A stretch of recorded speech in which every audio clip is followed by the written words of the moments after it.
Ya, halo guys. Selamat bertemu kembali ya dengan saya Salmon Sembiring ya. Selamat datang di konten saya. Kali ini kita akan membahas konten singkat ya, bagaimana cara menghitung density untuk benda yang tidak beraturan nih ya, teman-teman sekalian, adik-adik sekalian.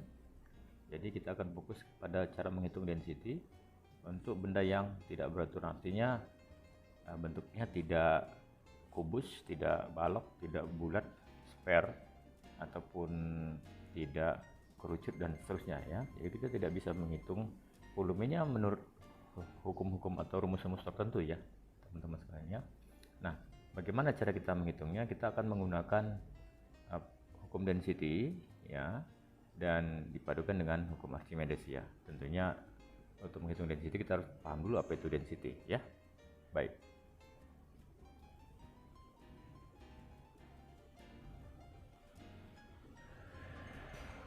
Nah, bagaimana cara menghitung density benda tidak beraturan? Tentunya di pabrik kelapa sawit ya, kita sering sekali melihat banyak sekali benda yang bentuknya tidak beraturan ya.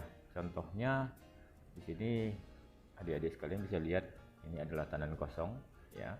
Bentuknya tentunya tidak beraturan, tidak bisa kita hitung volumenya bagaimana ataupun bahkan density-nya bagaimana ya. Kemudian bentuk nut yang berbeda-beda ya, bergantung daripada bibitnya, jenisnya ya, dan tidak bisa kita dapatkan rumusnya. Apalagi kalau sudah bentuknya cangkang ya, pecahan-pecahan begitu ya, tipis-tipis begitu, tidak tahu kita bentuknya bagaimana, sehingga kita tidak bisa menghitung volumenya. Kemudian kita juga akan menemukan brondolan ya, adik-adik sekalian ya, dimana brondolan ini juga bentuknya tidak beraturan, ada yang besar, ada yang kecil ya, ada yang brondolan bibit tertentu dan seterusnya. Sebuah tandan ya, TBS segar misalnya, bagaimana kita menghitung density-nya? Tidak bisa ya dengan menggunakan formula ya. Kemudian juga fiber ya, bentuknya sangat acak ya, tidak bisa kita ataupun bingung kita menghitung density-nya ya, volumenya ya. Kemudian kernel ya, sudah ada kernel bulat, kernel pecah, setengah pecah dan seterusnya. Kemudian juga kalsium ya, kalsium bentuknya seperti tepung ya. Ini mungkin bisa kita hitung volumenya menggunakan alat ukur, tapi Bapak mau sampaikan ke sini, beginilah bentuk-bentuk benda tidak beraturan yang kita temui di pabrik kelapa sawit ya, dan ini banyak lagi yang lain-lainnya tidak bisa kita sebutkan ya. Jadi kita akan coba menghitung density benda yang tidak beraturan ya. Nah, sebelum kita menghitung density yang tidak beraturan tadi, kita harus paham dulu apa itu densitas ya. Densitas itu disebut juga dengan massa jenis ya. Kalau kita di pabrik kadang menyebutnya sebagai berat jenis ya. Kalau berat jenis ini sebetulnya kurang tepat ya adik-adik ya, karena berat jenis ini hubungannya nanti ke gaya gravitasi ataupun Newton ya. Jadi bisa diubah ya ke depannya bahwa densitas itu adalah massa jenis, bukan berat jenis ya. Densitas atau massa jenis adalah besaran yang menunjukkan hubungan antara massa dan volume suatu zat ya. Ini sudah juga kita bahas kemarin di konten emulsi ya, bahwa densitas itu adalah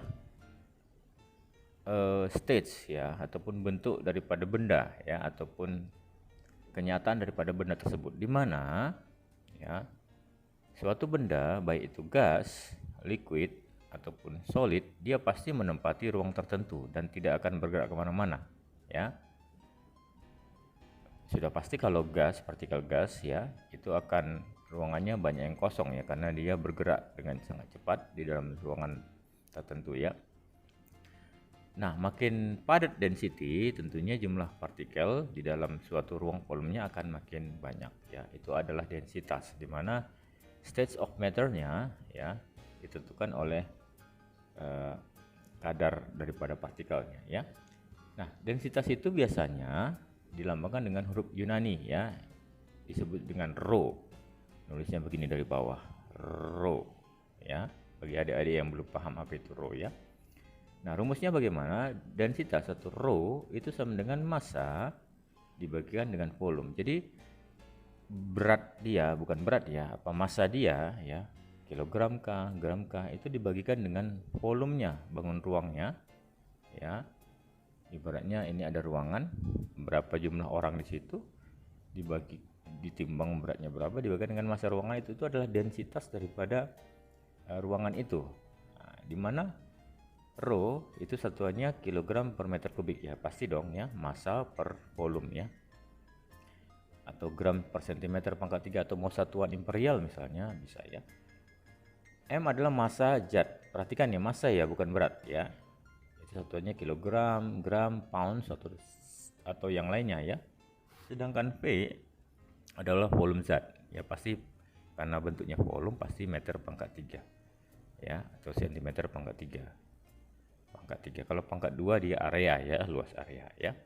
Baik, sudah mengerti sampai di sini ya bagaimana cara menghitung massa ataupun densitas.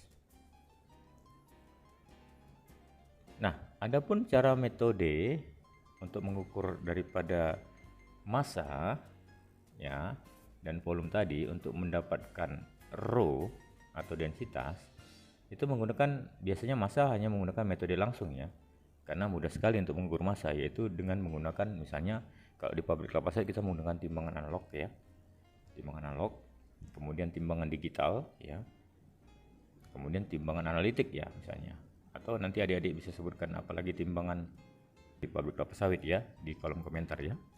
Kemudian untuk volume itu terbagi dua, metode langsung direct atau metode tidak langsung atau indirect ya. Untuk metode langsung atau direct kita menggunakan alat ukur volumetrik ya. Nah, ini bisa Bapak zoom ya. Apa aja contohnya? Yaitu contohnya pipet ukur. Oke, pipet ukur, kemudian gelas ukur bentuknya, kemudian labu ukur, kemudian ada mikropipet ya, dan banyak sekali silinder ataupun gelas ukur ya. Ini bisa diambil dari Bapak ambil dari wikielektronika.com ya. Nah, kemudian ada yang metode langsung berikutnya, yaitu dengan 3D scanner namanya ya. Bapak tulis di sini ya. 3D 3D ya. Scanner. 3D scanner ya. Jadi ada semacam foto ya, image processing ya, ataupun sensor pengukur jarak, nanti akan terbentuk citra di dalam komputer, citra digital, nanti komputer yang akan menghitung volumenya berapa ya, berdasarkan 3D sensor. Jadi volume scannernya ya, jadi akan ada kamera yang menembakkan sinar tertentu ya, sehingga dia bisa membaca berapa volumenya ini dengan citra digital ya. Oke, kemudian ada metode yang tidak langsung ya. Metode tidak langsung itu bagaimana ya, indirect, yaitu dengan kita menggunakan, ini yang mau materi kita hari ini, yaitu tentang hukum Archimedes ya, Archimedes. Nah, jadi kita akan mendapatkan volume dari pencelupan sebuah benda di dalam fluida, kan begitu ya hukum Archimedes ya. Ketika sang filsuf ini sedang mandi di bathtubnya, dia menemukan sebuah hukum ya, makanya dia teriak eureka katanya begitu ya. Nanti bisa lihat di konteks slide berikutnya ya. Baik, ini adalah metode pengukuran yang kita gunakan di pabrik kelapa sawit ya, kecuali yang dua ini ya, sangat jarang kita gunakan di pabrik kelapa sawit ya. Tapi bisa saja untuk inovasi kedepannya boleh dipasangkan alat 3D scanner ya. Nah, kalau penggunaan tidak langsung ini mungkin nanti hubungannya nanti percobaan-percobaan ya. Kita sebagai seorang supervisor ataupun seorang pengawas di pabrik kelapa sawit, tentunya kita banyak sekali akan selalu melakukan banyak percobaan ya adik-adik ya, untuk bagaimana meningkatkan efisiensi dan efektivitas pengolahan kita ya. Baik, kita lanjut, simpel saja slide kita ini ya.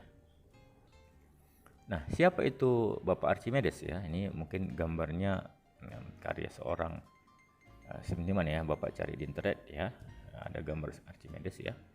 Mungkin digambarkan oleh seorang artis, kita belum tahu juga apakah wajahnya seperti itu, tapi inilah seorang filsuf Yunani yang berasal dari Sirakusa ya. Jadi hidupnya di tahun 287 sebelum Masehi sampai 212. Dia seorang matematikawan, fisikawan, insinyur, astronom, dan terkenal dia di Yunani ya. Dia belajar di kota Alexandria, Mesir. Jadi seorang Yunani yang belajar di Alexandria, Mesir. Jadi pada tahun-tahun itu sangat berkembang sekali pemikiran-pemikiran bagaimana cara perhitungan matematika, fisika, dan sebagainya ya. Nah, beberapa pencapaiannya terkenal yaitu yang pertama, hukum Archimedes.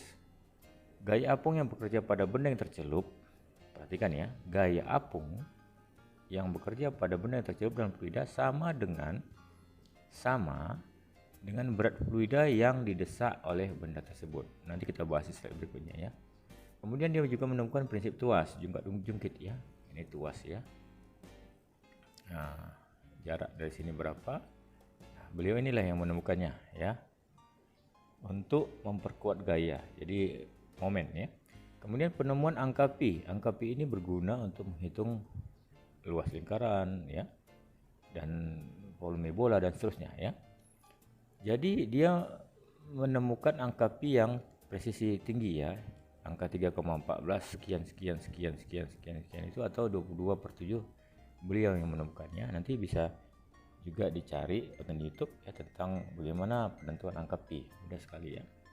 Nah, penemuan rumus luas ya, karena dia sudah menemukan angka pi, dia tentunya akan menemukan rumus luas dan volume dari berbagai bentuk geometris ya, seperti lingkaran, bola, silinder, dan kerucut, karena dia sudah menemukan angka pi ya. Kemudian penemuan mesin-mesin canggih ya, contohnya skrup Archimedes. Kalau di pabrik kelapa sawit disebut sebagai konveyor ya. Menurut teori Archimedes ya, formula hukum Archimedes untuk gaya apung dapat dinyatakan sebagai berikut. Ini rumusnya ya. Fa force apung ya, Fa force ke atas ya, adalah rho density dikalikan dengan gravitasi dikalikan dengan volume fluidanya ya, dimana Fa atau gaya apung itu satuannya Newton karena gaya ya, hukum Newton. Bapak sudah buatkan konten juga tentang hukum Newton, bisa adik-adik belajar di situ. Kemudian rho adalah massa jenis fluida dalam kilogram per meter kubik ya. G adalah percepatan gravitasi, ini lazim dibuat angkanya 9,8 atau 10 misalnya ya. Nah, V adalah volume fluida yang didesak oleh benda dalam meter kubik. Ini Bapak ambil dari Encyclopedia Britannia ya, Incorporation ya, bahwa prinsip Archimedes ya, misalnya ada sebuah balok dari besi ataupun balok dari batu, bobotnya 5 kg masanya ya. Di sini tertera masanya 5 kg di angka daripada timbangannya. Ketika dia hendak dicelupkan ya, kita bikin tampungan. Di sini ada bocoran airnya. Airnya diusahakan level ya, belum sampai tumpah di sini ya. Di sini kita buat tampungan, baskom begitu ya. Nah, ketika dicelupkan, tentunya fluidanya akan naik ke atas, turun ke sini mengisi. Nah, jadi bila ditimbang massa daripada fluida yang berpindah tadi 2 kilo ya, itu ditambahkan dengan massa fluida sekarang 3 kilo, kan totalnya 2 tambah 3 ya, artinya 5. Oke ya, 2 tambah 3 atau 5 inilah disebut dengan gaya apung. Jadi gaya apung ke atasnya adalah sebesar 2 kg atau dalam 1 Newton yaitu rho kali G kali volumenya. Mudah sekali. Nah, ini yang mau kita terapkan, bagaimana sih cara mencari volumenya daripada benda tidak beraturan tadi ya. Nah, jadi untuk mengukur benda yang tidak beraturan tadi bisa kita pakai prinsip dari Archimedes ya.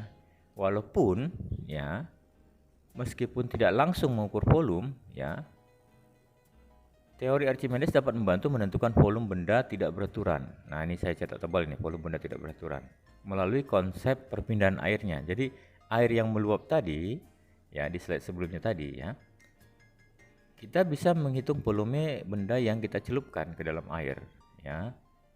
Caranya, ukur volume awal air V1 dalam wadah, misalnya gelas ukur ya. Kalau kita mau pakai gelas ukur yang sudah ada ukurannya tadi ya, masukkan benda yang tidak beraturan tadi ke dalam wadah. Nah, ukur volume akhir V2.